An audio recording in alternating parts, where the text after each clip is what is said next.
Hey guys, what's up? It's Brandon, and Hannah.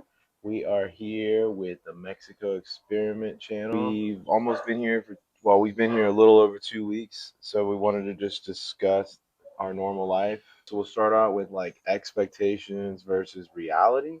Starting off, we definitely have budgeted quite a bit this current 2 weeks. The expectation was that it would be just vacationing and laying back. The budgeting, it is real. However, it's not difficult or rough as it is opposed to try and budget your way through the month in the States. Every situation is different, but I would imagine that we came down with less money than probably like 90% of anybody that moves to Mexico. I imagine most people save up for months, maybe even years. I imagine that most people are like super prepared. Uh, we were like literally in our minds, like running like as fast as we could to get out. And we're not going to get political or anything, but that's how we felt. We were essentially like moving as quickly as possible. The famous statement that I was always saying was, "I'd rather be broke in Mexico than broke here in the United States." So, because truthfully, I knew we could finagle less money here than we could there. I do know that we had planned to come down with $900 after rent. We came with that nine. We immediately got hit for $100 charge in the airport, so that dropped it down to eight. We ate some food in the airport, which that dropped it down to like 750. We had a pretty expensive taxi ride to get back to get to our house when we arrived. Things are cheap, but it's almost dangerous because things are so affordable that you just start tacking them on top of each other, and next thing you know, you're like, whoa, that went from like a whole bunch of affordable things to like one big expensive thing. We also have our 2-year-old, which was, we definitely underestimated the day to day walking life here. For us, it's no problem. We can walk all day. Yeah. Our 2-year-old is not used to doing that.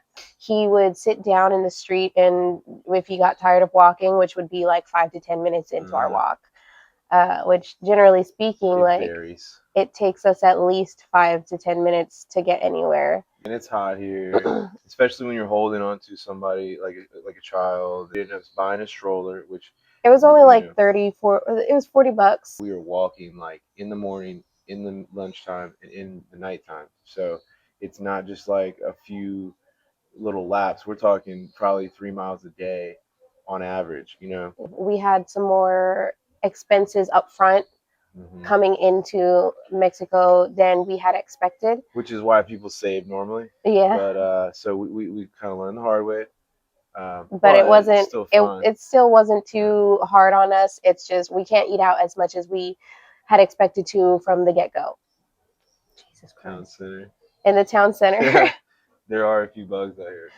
It's not as bad as what people said, but they're out here. We're keep They're out Also keep in mind we are from Texas. The here. Yeah. mosquitoes are the sizes of pterodactyls, In and Texas.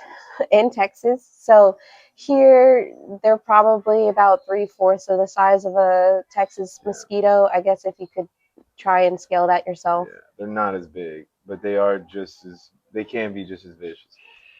Our expectation was that we would be able to eat out morning, day, and night with the little bit of money we had, um, because of our research that we had done, and we might have been able to do that, but we really spent too much money that night. We went out with a couple of friends. Depending on where you go, the closer I downtown forgot into already. the tourist traps you go, it's going to get more expensive. And if they see that you don't speak the language, they'll definitely get you for your money. I would say we really had only like $600 saved for an entire month, um, with no groceries. So that was like, and things come up. They really do. Like you have to buy water here. Water isn't free. The diapers. The diapers was one thing that kind of hit us from the side. Like his diapers ran out quickly. Then we were like, now we're about to have to get more diapers. We went to the mercado, went shopping, got about a week's worth the first time for like $66. We weren't really great at that point, so we made a few mistakes. The next time we went back, the next week, which was only a few days ago, we got another probably a week and a half's worth of food for only $33.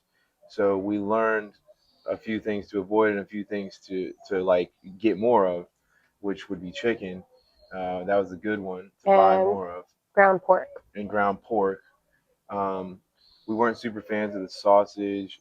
Maybe it's because we're Texans and we're used to like certain types of sausage. Oh yeah. I But mean, you you can know, say that anywhere in the states too, as to what kind of barbecue you right? favor. You know, like it's just it's to each his own. Yeah, I mean food changes everywhere, and I'll be honest, like we're from Texas. I never liked North Carolina barbecue, which people in Virginia absolutely love. I can't stand it. So that's still in the states, and I still didn't appreciate it. So it just depends on your taste buds. You might love the sausage here, so I don't want to push anybody away from that. Everybody's been pretty welcoming, and if anything, curious. Yeah, Because they do want to know, okay, like what brings you here? How long are you here for? Where are you staying? What neighborhood? yeah, Things like that. yeah. We get the question a lot immediately, like, "Are you here on vacation? Where are you from?" And then we have to explain to them, hey, we're from Tejas, Estados Unidos, but we are living here now. And we've never like it's always pleasant, like, oh, that's awesome, that's great. It's always like, Yeah. cool, where are you at? Like, um, we've had a few people instantly once we tell them we're living there, they want to get like our information, whether it be Instagram or maybe a phone number or something. So like people are cool. Like that's never been a problem. There's a lot of people on the internet that like, same thing with the states. There's a lot of people on the internet that are hateful, but you don't really get that in real life. Everybody here has been very kind to us. I do want to say that like we're not perfect. This is just our observation. And we might completely change these observations in like 2 more weeks. That's why we are constantly kind of giving y'all updates, because even for us, like this could be like a little time capsule where we kind of like watch the video later, maybe a year from now, and go, wow, huh, you remember when we thought that way or whatever. So, um, like I can tell you one thing that I've already changed. I told her last night when we first were looking online. I told her that I wanted to live close to the Plaza Grande, and which is basically the center of town, because at least walking distance, because I wanted to go to the free events. But after we kept going there, I started feeling as if it wasn't really where I want to go a lot, because there is a lot. It's obvious that it's a tourist place, and it's obvious that they're constantly trying to sell you things in that area, and it's just not really my vibe. It kind of feels like, I would say, like a little bit faker in that area than the authentic. It's just, Um, anywhere that's going to be a tourist trap, it's going to be a different vibe, and it's yeah. not going to be as authentic as probably the lower neighborhoods. Right, like for reference, if you're for our Austin folks out there, or for our Virginia Beach people out there, it's like the ocean front of Virginia Beach, or it's like Sixth Sixth Street. Street of Austin. Like yes, it's cool, and yes, you do it every now and then, There's a but you're lot of like, stir crazy activity. this isn't really our city. Like this isn't actually the town. This is more like mostly tourists, and then a mix. My observations are there. It seems like there's more older people here than younger people. Um, and I don't mean like gringos. I mean like everybody. We There is youth here, of course. I see more older generation people here. Um, like so, it doesn't feel like I would imagine like Tulum or Cancun feels, where you got like this party vibe. um, it's I just feel like it's really working class everywhere. It's a real like normal people type of place. Like I always had to like tell my friends that, like, because they think Mexico, they think we're like on a beach somewhere. Like we don't live near sand, so um, but we will soon. But that's for another video. But we definitely don't live on a beach. So this isn't a beach town. This isn't a beach vibe. We are on a peninsula.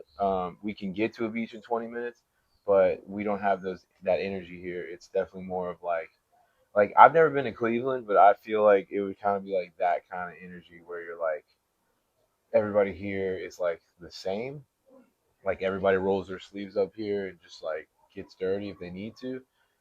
Um, Maybe I'll ask you, like, do you have any frustrations, or is there anything that a trade off or Um, adjustment that might um, be noticeable I since we've been would here? say just, and I know that it'll be easier once we get more established in the household and we'll, have our monies regulated. But just the water. I like to cook my rice and beans. I use water for my cooking, but that also has to be taken out of the water that we pay for. Yep. So, I mean, we pay for water in the States as well. It's just a step Yeah. extra. So, I guess for now, yes, it is a little bit of an obstacle because you have to think, okay, how are we going to spend this water? Nothing really stresses me out here except maybe like the driving is a little bit. I've always been scared in any car in America or here, but it's a little bit intimidating. The family dynamics changed. I feel like we're sitting down at the table together, eating every night, usually for lunch too, maybe even for breakfast as well. Um, our son seems extremely happy. He's playing with kids, groups of kids. That's like a really beautiful thing to see. The amount of parks in Merida is Mhm. absolutely insane. Here you can see that it's clearly taken into consideration the children as much as the people who are spending money. I can't really complain in this video. I still haven't been able to complain much. I promised my viewers and my family and friends that when things bad happen, I was going to talk about it, and I certainly was going to post about it, um, because that's just who I am. Like, I don't sugarcoat. I'm not going to lie. A lot of people have the perspective that um, we just love Mexico so much, and we're, you know, vouching for Mexico no matter what. And that's just not true. We have no reason to stick up for Mexico. We're extremely open minded to other Right. places too, besides just Mexico. Yeah, like it wasn't just Mexico was our only choice, was our only thought. It was actually our last choice. We came here first. And so, I just want that to be known that, we're not biased. We are completely unbiased and everything just lines up. If not only the statistics before we got here, but also the actual, surroundings and life we're living, everything here adds up and it checks out, So if that's true, then I'm not going to talk about it and I'm not going to lie about it. I'm not going to act like that other places are better. But I will say the one little minor thing, and I heard that this wasn't common, but it did get a little cold here. A lot of people warned me, "Oh, you're from Texas, you don't know hot. You're from Florida, you don't know hot. Those that it gets hot there, I know, but Merida gets way hotter."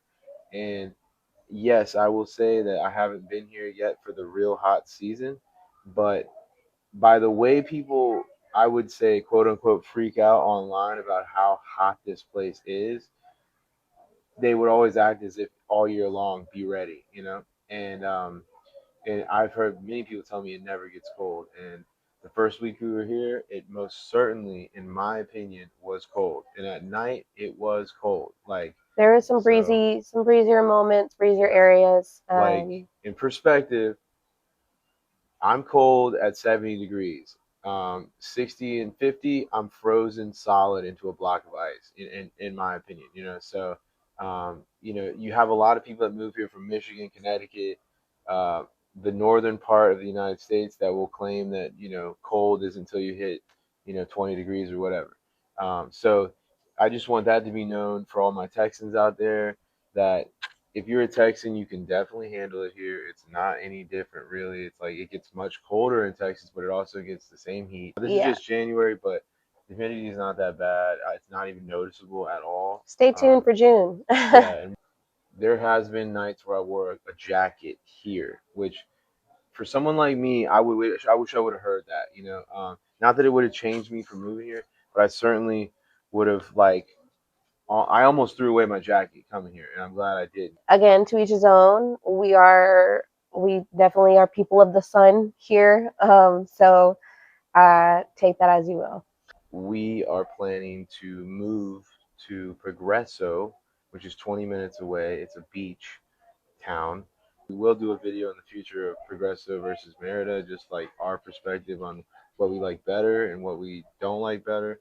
Okay, guys, well, that's it for this video. We appreciate you guys for watching, following. Make sure you guys comment below. Let us know anything that you're thinking about.